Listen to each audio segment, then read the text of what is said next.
humans, it's Hannah. Welcome back to the second channel. This is the sister channel to Hannah the Horrible, and welcome back to Listener Scary Stories. If you hear chattering in the background, if you heard weird noises, it's the rats.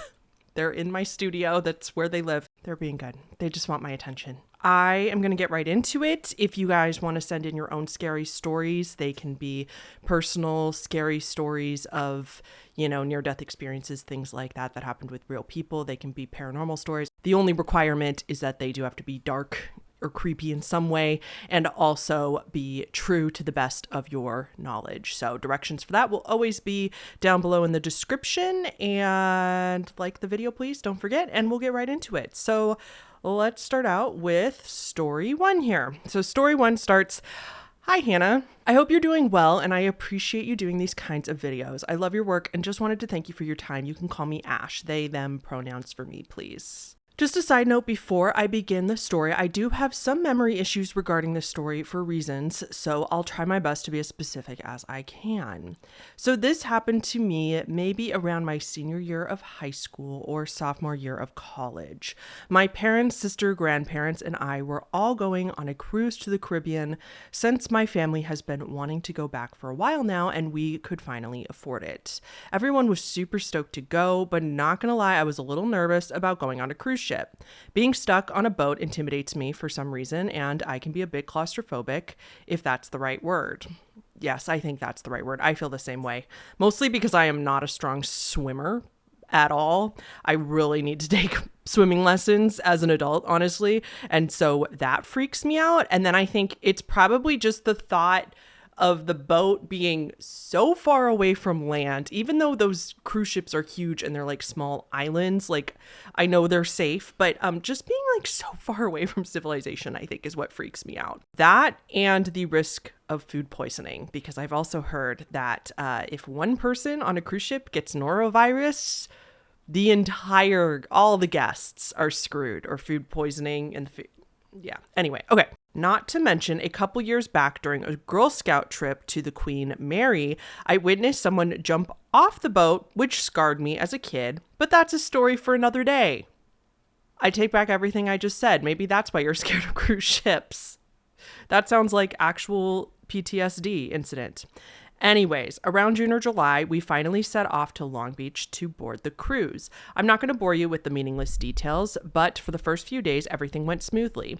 The islands we visited were beautiful. I took a lot of pictures and pretty much spent the time by myself exploring the cruise. All went well into the fourth or fifth day. We had just come back from one of the islands and everyone was getting dinner. My parents, sister, and grandparents went off to one of the restaurants while I decided to try one of the barbecue places they had aboard the cruise. After eating, I went to the restroom, and this is where it happens. I was in the stall when all of a sudden this woman steps into the restroom. Just to give a quick description of the bathroom, it's one of the ones where there's two stalls and a main area for washing your hands and other shit. So this woman comes in and starts calling out to some other woman's name. I can't remember what it is, so I'll call the lady that she's calling out Mary. She calls Mary's name a couple times before stepping out of the restroom, and a few seconds later, she does the same thing. This happens several times and starts to make me a bit anxious, so I hurry up and run to wash my hands. Now the lady walks in for the last time and makes a beeline toward the occupied stall next to mine. She knocks several times and calls Mary's name. I finish up washing my hands, paying no mind, as I figured maybe she was calling out a child or a friend who was maybe having some stomach issues or drank too much. It's a cruise, and that happens frequently. All of a sudden, this lady lets out the most blood-curdling shriek I've ever heard in my life. I still can't get the shriek out of my head to this day. She screams and screams, then starts wailing and banging on the stall door. That's when I notice there's a woman's body on the floor of the stall, and I can see a trickle of blood on the floor. I start to panic and feel myself about to have a panic attack, so I quickly run out of the bathroom, hearing the woman's frantic cries as I hurry out. What happens after this is a bit of a blur to me, but all I remember is heading to the front desk and letting them know what happened. I was shaky and incoherent, but it seemed the message got through. Afterwards, I headed back to my room and couldn't sleep the remainder of the night. The next morning, before we left to the next island, I asked the front desk how Mary was doing and got the unfortunate news that she passed away. She was old and apparently had a heart attack and hit her head against the seat in the stall. Oh my gosh. The woman who was crying out to her was her daughter. That moment still haunts me to this day. And even if I seemed like I was handling it well, I sometimes get nightmares or can hear the lady scream or see that arm sticking out from under the stall. In the end, I hope that Mary's daughter found peace. Oh my gosh. That's horrific. Okay, so then a couple years back during a Girl Scout trip to the Queen Mary, you saw somebody jump off the boat. I don't know what happened to that person, but if you believe in signs, maybe the universe is telling you to stay away from boats because what the hell? That is so scary. I feel like people think that that would make a cool story sometimes, and they don't realize that in reality, witnessing somebody dying or just something like that happen to somebody else is actually a lot scarier than you would think it would be in your head or how you would handle it. And I think some people go into complete shock, and I'm so sorry you witnessed it. That's bananas. I really need to look up more like cruise ship employee YouTube videos because I bet people that have worked on cruise ships have some banana stories. If anybody else has more weird cruise ship stories, I would love to read them. Please send them my way. Thank you, Ash, for your story. Moving on to story 2. Hi, Hannah. Huge fan of the channel. If you choose to read this story, I'll stay anonymous just because most people can't pronounce my name. Anyway, here's my scary story. When I was 19, I was living with my formerly estranged father in a very small town. It's worth mentioning that I've always been quite small. I'm 5'1" and weighed maybe 105 pounds. Most evenings, I would walk to the local gas station down the street for some munchies. One day, a man who looked to be in his 40s approached me and started asking rapid-fire questions about how old I was, where I worked, if I was from around here, etc. Not wanting to be rude, I engaged in his conversation. He followed me all the way to the store and even offered to buy my snacks. This was nighttime too? Yeah, it was in the evening, you said. That's super creepy. I politely declined and he walked me back home. So he knows where you live too? What a creepy man. Ugh. A few days later, I went back to the store and there he was. This became the norm for a few weeks. He eventually guilted me into giving him my phone number. He would text me, "Would you like to go for a walk?" a few times a week and seemingly waited outside of my apartment building for me. What the hell? One day he proposed we take a different route home. I uneasily agreed and we walked maybe 20 minutes out of the way and stopped in front of a house. He invited me inside for a cup of tea. Before this moment, I never really understood or believed in intuition or gut feeling, but my stomach immediately dropped and every muscle in my body tensed up. It's like my insides were screaming, "Get out now." I declined his offer. Good for you. He insisted. I made up a lie that my dad is probably worried about me, and I sprinted away faster than I ever thought I possibly could move. I had no idea where I was, but I managed to get home without stopping once. He never texted me again, and I stopped seeing him near my building. Thank God. Some friends told me that it could have been nothing, but my suspicions that he had ill intent were confirmed when about 6 months later I saw him at the grocery store I was working at. I was working as a cashier and saw him in a small group. He saw me. I acknowledged him and he refused to make eye contact after that. He even ended up leaving the store halfway through the transaction. He couldn't bear to be near me, the coward. I have no idea what he was going to do to me, but I'm happy to say that I'm safe and alive. Fortunately, this was years ago, and I am now living in a different state. Oh my gosh. Thank you, Anonymous. Okay, I am assuming by your story that you did not give me pronouns. I would assume that you are either a woman or femme presenting because typically stalkery things like this just happen more likely to women. No hate to you whatsoever, no blaming of you, because I would have done the exact same thing. When I was that age, when I was 19, it was like we just as women in society are so trained to be polite to people and never hurt anyone's feelings and never be rude or aggressive or anything like that for fear of being labeled a crazy woman, you know? And so I think I probably would have acted the same way. I wouldn't want to have hurt his feelings. And like maybe it was just some guy that had a crush on you. And so you were trying to just be nice because you didn't want to like reject him and hurt his feelings. But I just want to like remind you, you probably know this, that obviously this was not your fault. He was also in his 40s, you said. He was much older than you. And you, I cannot imagine, did not look any older than a teenager if you were only 19. Even if you looked older than 19, a 40-some-year-old man probably shouldn't be approaching some 20-some-year-old girl just randomly on the street either. Like, that's creepy. And so everything about him was creepy. I don't care if he had no ill intent. You are so, at best, completely not self-aware and oblivious if you're inviting a young woman back to your house and not thinking that that would creep her out, especially when there was a lot of coercion. It seemed like he was pressuring you a lot, and he was probably saying things to manipulate you into like feeling guilty if you didn't come with and stuff. And so this is all on him, like, for being a super creep. I'm so glad that you didn't go inside, because again, even if he didn't have ill intent, he obviously would have had expectations if you went inside, and I just don't want to think about what could have happened to you. So good for you. As always, I just want to remind especially women out there, that you do not have to be polite to anyone. You do not owe anyone anything. If you are creeped out, fuck their feelings. Their feelings do not matter.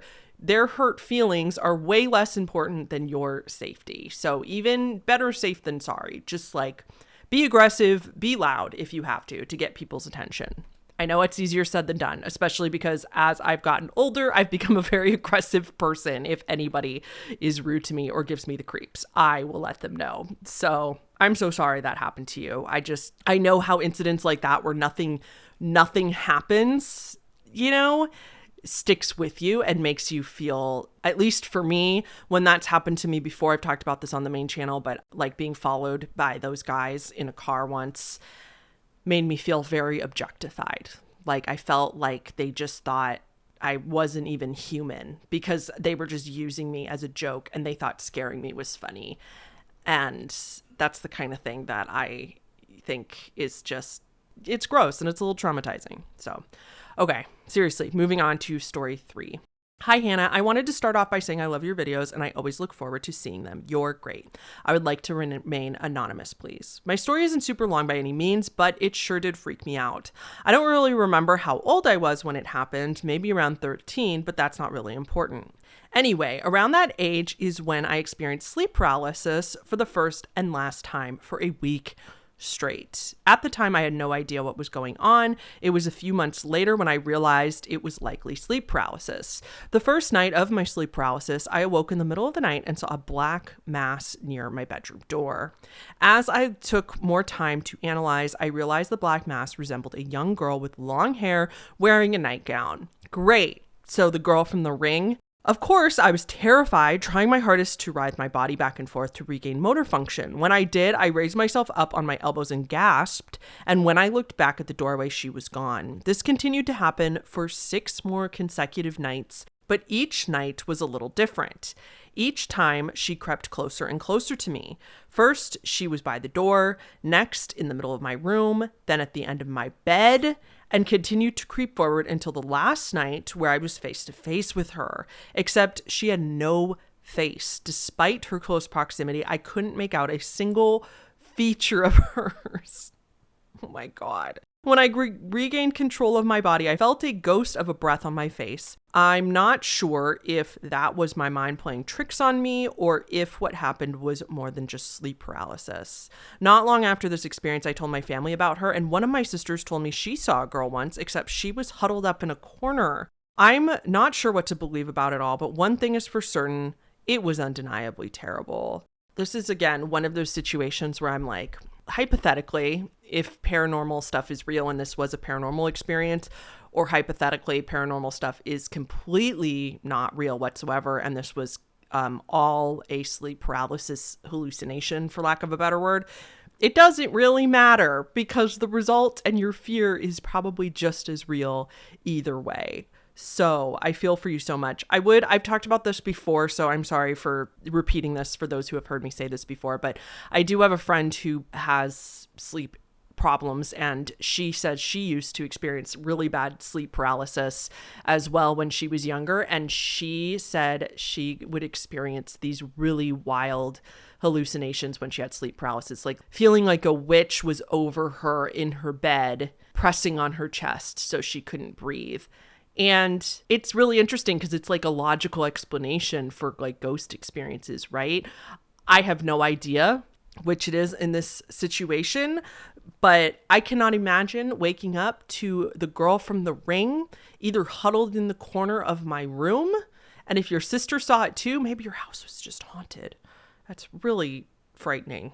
All right, on to story number 4. Hi, Hannah. I saw your video reading scary stories from your viewers and I decided to join in. Also, I really like your channel and you're in at least my top 5 favorite YouTubers. Keep up the good work. Thank you. That makes me so happy. When people say I'm one of their favorite YouTubers, like, oh my gosh, that's ridiculous. Okay, if you read this on your channel, which I really hope you do, but no pressure, then you can include my first name. Hope you enjoy, Lily. Also, for the story, I changed the name of the people involved. Thank you very much. When I was little, I would go over to one of my dad's friend's house. This said friend had 2 kids who we'll call H, the older brother, and P, the little sister. At their house, they had a backyard with a pool and stuff, but they lived on a decently sized property with animals and stuff surrounded by trees. Starting from about 50 to 70 feet from their pool area was where the trees started. They were decently thick, but if you were in them, you could still see the house a little bit. One time, the friends had a little get together with my dad and some other friends they knew from work. Also, for context, my dad and most of the people at the party were cops. My dad at the time had been a cop for approximately 20 years, and so had most of the men at the party. While most of the cops brought their wives, most of them were moms who brought their kids. So think about a big group of adults who can not only kick ass, but are protective and always make sure their kids are safe and that they know where they are. At this party, there were, from what I can remember, about 4 different families, meaning that there were 6 kids that were old enough to be out with the big kids group. The group included me, H, P, and a kid that we'll call R, and his older brother H2, and a girl around my name at the time who was 10 or 11 called C. Our group decided to go out into the woods and play and mess around. What I specifically remember, though, is H telling the group that him and P found a place that they called the Dead Zone. H said that he would show us when we walked out there what the Dead Zone was all about, so the group decided to go tell our parents and head off into the woods. It was still light out and there was plenty of daylight left, so our parents let us go and told us to have fun. We started our walk and everything was normal. We were just having fun like normal kids do. When we got to the Dead Zone, this turned out to be a complete perfect circle in the middle of these woods where you couldn't see the house, but the real kicker is that right in the middle of the circle was a pile of animal bones. It appeared as though multiple animals over the years had died right in the middle of this weird circle. Us kids were fascinated by this and thought it was spooky, but didn't totally realize that this place was really weird. We ended up walking over to H&P's playground set that was a little bit of a walk over to the left. All of us were accounted for. None of us left the group, stayed by each other, and didn't wander off. We played at the playset for what I assumed was around 20 minutes when we decided to go back to the Dead Zone and then back to the house after checking it out. When we got there, we found all the animal bones in a circle laid perfectly. In the middle of the circle was a deer skull that was not there before. When we had been there the first time, there was an assortment of animal bones like leg, rib, spine, and maybe even a jawbone scattered about, but there had not been a single intact skull the first time. Us kids, when we saw this, were freaked out to the point that C had started crying because it was pretty scary to her, and everyone was accusing each other of doing it, even though not a single kid had left the group. We all decided to leave and go back and tell our parents. By this time, C had calmed down and told her parents with the rest of us. Our parents thought that we were just full of it and making it up for attention. But then about an hour later, everyone went home. But what I saw that night still freaks me out sometimes, and I simply cannot explain what could have happened besides the paranormal or someone or something out there that was trying to scare us. Either way, it was really creepy. That's it? Oh man, I thought there was going to be more. That is so creepy. I'm sad that your parents didn't believe you too. Is really weird. Is it possible? I don't know these parents. I highly doubt it. But is it possible that one of the parents followed you out there and thought it would be funny if they played that trick on you? I don't know. I'm going to hope it's best case scenario and that it was somebody in one of the nearby houses that saw you guys playing in the circle, and maybe when they found animal bones, they threw it in that circle just to collect them. It was another neighborhood teenager or kid or something. And so maybe they saw you guys playing from a distance, so that when you snuck off, they snuck in and did it just to scare the crap out of you. That's the best. That's what I'm hoping it is, because the alternative would be, from stories I've read, that sounds like some ritualistic ceremony type stuff over there. Perfect circles in the middle of nature are just always creepy. Okay, so story 5 has definite trigger warning for child abuse and threatening of violence. Just FYI, if that's not good for you, you can always skip to the next story. Hi, Hannah. I've been a fan of your channel for about a year now. Your videos really have given me a lot of entertainment, and your way of storytelling has always brought me comfort. I thought I would try to share my story with you today, and I'd like to stay anonymous if I end up in a video, of course. I was about 5 years old when my parents split up. I had moved in with my mom and sister to a small town about 30 minutes away from my father's house. My mom had gotten a new boyfriend who me and my sister eventually warmed up to, and he began to live with us. All was well and peaceful. We were a relatively happy family until one autumn night when I was outside with my mom and stepdad. We were on the porch, and I had stepped down to go look at rocks, child brain. Down our long driveway that led to an alley, I see my dad. I hadn't seen him in years, so I got excited and ran up and hugged him as tight as I could. Before I had time to process what was happening, he turned me around to face my mom and stepdad and held a knife to my neck. I don't know why, but I just felt all emotion drain from my body when I realized what was happening. It was dark. I just wanted to hug my father, and now all I could see is this horrified look on my mother's face and my father trying to tell her I was going with him. My stepdad isn't an aggressive guy. He isn't violent and doesn't like to resort to force, but that was the first and only time I had ever seen him look pissed. He ran into our house and grabbed his pistol he kept specifically for defense. Among the bits and pieces my subconscious will let me unearth, the look of anger and fear on my mother and stepdad's faces, and the pistol pointed towards my dad while I sat helpless in his arms. I felt my heart beating so quickly. I felt the knife press further into my neck. My breath was heaving, and I started to tear up.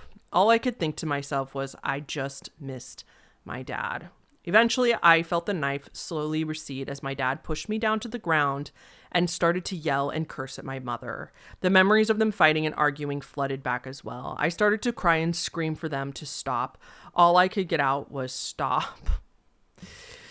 My mother called the police. That night, I spent hours in the police station crying in my seat, afraid to let anyone hold me. All I can remember before I fell asleep was my stepdad apologizing to me and saying he'll protect me. Why are you barking at me? I'm not doing anything. We learned that my dad had been on his seizure medication without his mood stabilizers that would keep him from psychosis and aggressive behavior. He spent about a year in prison getting out on good behavior. The whole time he sent me letters of apology, and I could see where the tear stains were on the thin paper. He made me tissue roses and never stopped trying to reach out to me. To this day, I get nightmares when I sleep after talking to him, but seeing the way he broke down, seeing me all grown up after I was ready to see him again, made me forgive him. Thank you for reading, Hannah. I'm really glad I could share something. I almost started crying reading that story, and I'm glad I kept it together. But that is a heartbreaking story. I'm so glad that you were able to forgive him for what happened. Like, I don't think anybody can know how they would react in that situation. Nobody could blame you if you never wanted to talk to him or see him ever again and never forgave him. That would have been a totally valid response, but also totally valid if you chose to forgive him and see the circumstances in the way that you see them. But I cannot imagine, just when you're a child, like, your parents are the people that you trust the most, and just to run towards the person that you have no idea. You can't understand mental health issues at that age. Like, you can't understand what's going on or why they're doing something that they're doing. Not that I'm excusing his actions, but it sounded like there were some mental health issues going on, as well as his medications. But you don't understand that. So all you do is see, like, you think your daddy's going to give you a big hug and you haven't seen him and you miss him. And instead he betrays you and traumatizes you. My heart aches for you as a child. However, I'm so glad that you were able to repair that relationship, and I hope that it's all smooth sailing, and I hope that he got the help that he needed as well, of course. So thank you so much for sharing that. That's a harrowing story. Yeah, we'll say that. Okay, this is story 6, and this is going to be the last story for today. It's a little longer, so buckle in. All right. Hey, I've always liked your videos. I think your user submitted stories channel is fun and interesting, and I wanted to share mine. Call me clown if you'd like. I love that. So when I was in high school, I used to volunteer at the local haunted house during the Halloween season. In my senior year, I was part of the clown haunt, which means I got to dress as a clown and scare the shit out of people all night, every weekend leading up to Halloween. It's the most fun I've ever had, and I have a lot of fun stories from the haunt itself, but this story really takes place after we finished for the night before Halloween. The night before Halloween is naturally our second busiest night of the year, so we finished our scares pretty late that night. I don't remember what time it was when we finished, but it must have been close to midnight. Myself and my friends who worked there with me got in my car so I could drive them home and go home myself, but my tire was flat. We stopped at a gas station so I could fill the tire with air, hoping it would last long enough to get us all home. We got back on the road and the tire was immediately flat again.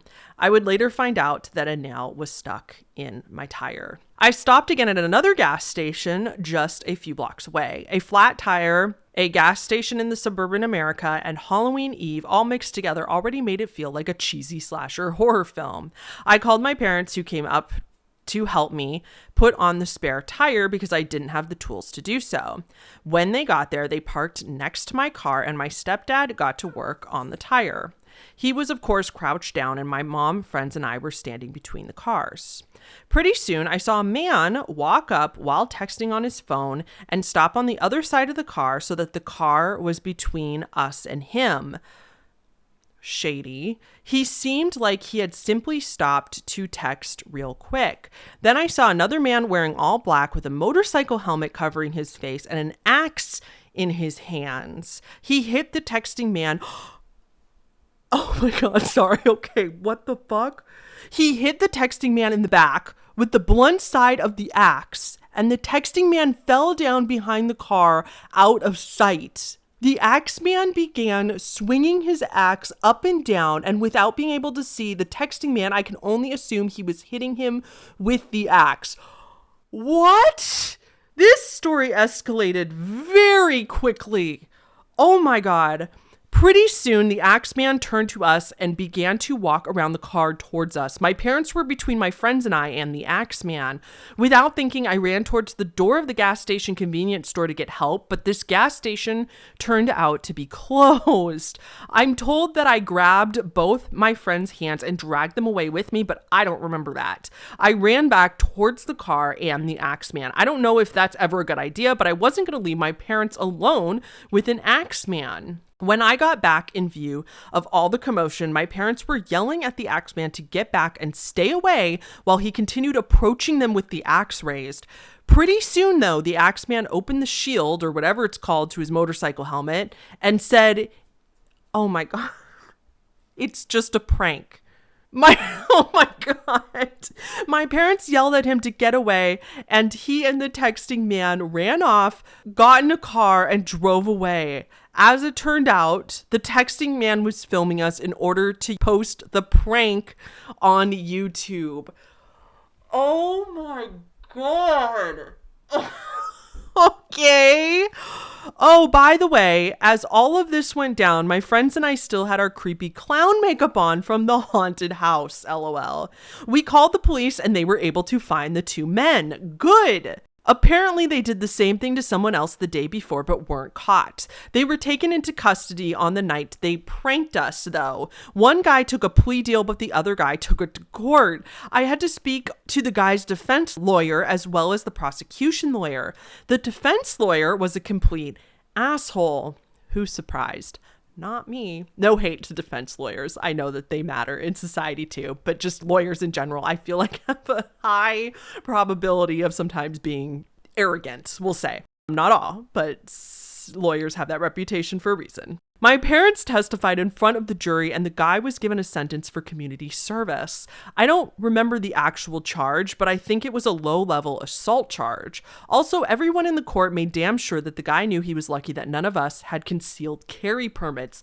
Thank you. Yes. Obviously, it was scary when we didn't know it was a prank. Knowing there was no real danger obviously makes the memories of it a little less scary and more rage-inducing, but if I ever pass by that gas station at night, I still get chills. Thanks for reading. Those two guys were assholes.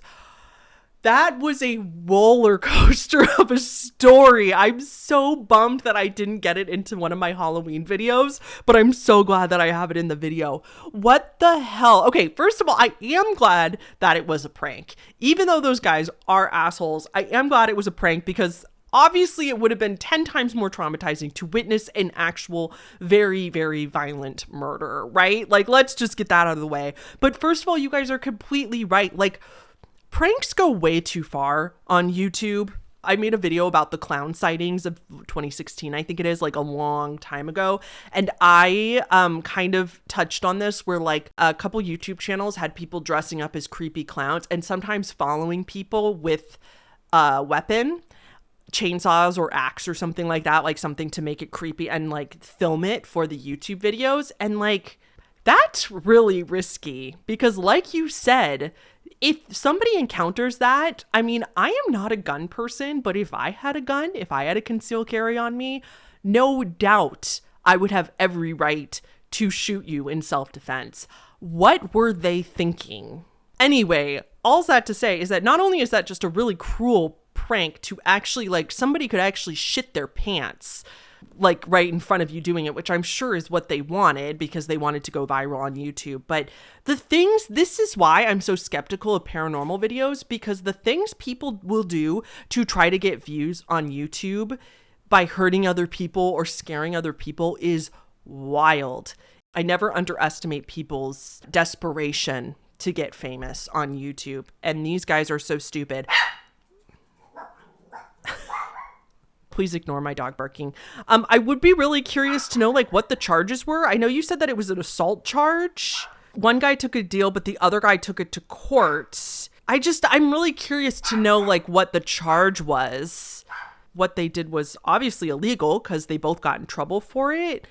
But it's just really interesting. I'd just be curious to know, like, yeah, the guy who was hitting him, he hit him in the back with the axe. So that would make sense that he got some sort of assault charge. But what did the other guy get? Like, just disturbing the peace charge, maybe?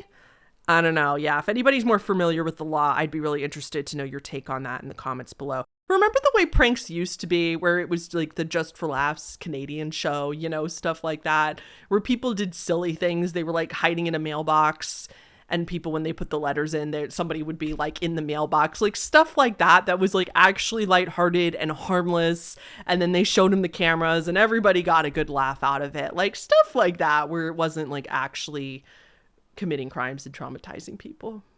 It's just a crazy world we live in. Okay, I'm going to end it there. I will see you guys in the next story video.